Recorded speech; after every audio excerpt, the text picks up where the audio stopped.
Bonjour Vincent Hervouette, Bonjour Dimitri, bonjour à tous. votre parole, votre édito nécessaire. Ce matin, vous revenez évidemment sur cette attaque surprise du Hamas à l'extérieur de la bande de Gaza ce week-end. Et alors ce matin, la question, la pensée qui traverse la tête des dirigeants israéliens, punir l'Iran. C'est Oui, tentant, alors, hein. ça fait 48 heures après la sidération, le deuil, après la peur, la peine, après l'humiliation, la colère. Nous sommes en guerre, a dit Benjamin Netanyahou, il l'a répété 3 fois, comme s'il n'en revenait pas, il n'aime pas ça, il n'y croyait pas.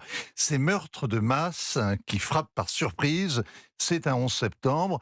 Le carnage qui noie dans le sang la rave party, c'est un nouveau Bataclan. Assassinat et torture filmés en GoPro sur les réseaux sociaux, c'est la haine mise en scène, la définition même du terrorisme. Israël n'a pas le choix, il faut une riposte fulgurante, c'est un pays qui ne peut pas perdre une seule guerre, restaurer sa dissuasion est vital. On a vu hier la mobilisation des réservistes, les dirigeants crier vengeance, Gaza bombardé, mais c'est la 13e campagne en 17 ans. La dernière fois c'était en mai et on connaît d'avance le résultat. La différence cette fois, Vincent, ce sont les otages, hein. De tous les âges, de tous les grades, raflés comme pendant un pogrom, traités comme du bétail, ramenés dans l'enclave où ils sont jetés aux oubliettes. C'est le vrai défi lancé à Israël. C'est aussi l'assurance vie des terroristes.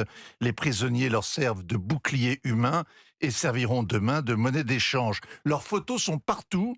Leurs familles ont tenu hier leur première conférence de presse et même les journalistes pleuraient.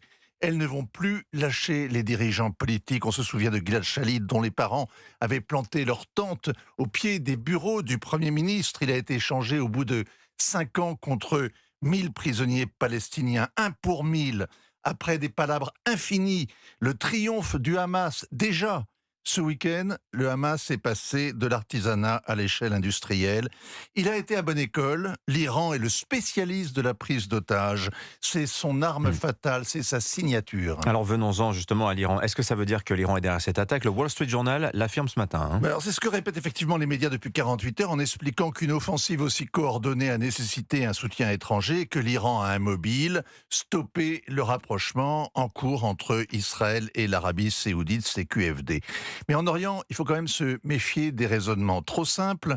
Le Hamas ne se laisse pas dicter sa stratégie, il ne se suscite pas pour faire plaisir à Téhéran, il n'est pas la créature des services iraniens comme peut l'être le Hezbollah au Liban. Et on remarque d'ailleurs que le Hezbollah hier est resté l'arme au pied. Il a tiré quelques obus vers la frontière pour saluer l'événement, mais sans lancer un seul des missiles qu'il réserve à Israël pour la der des der. On saura bientôt jusqu'où l'Iran a été impliqué. C'est un des pays les plus surveillés au monde.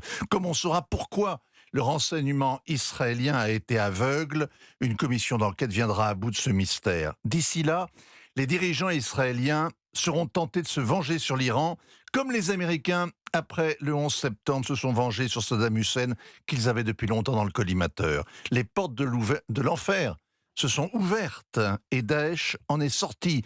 20 ans après, le monde n'a toujours pas réussi à les refermer, les portes de l'enfer. Signature Europe 1, Vincent Hervouette.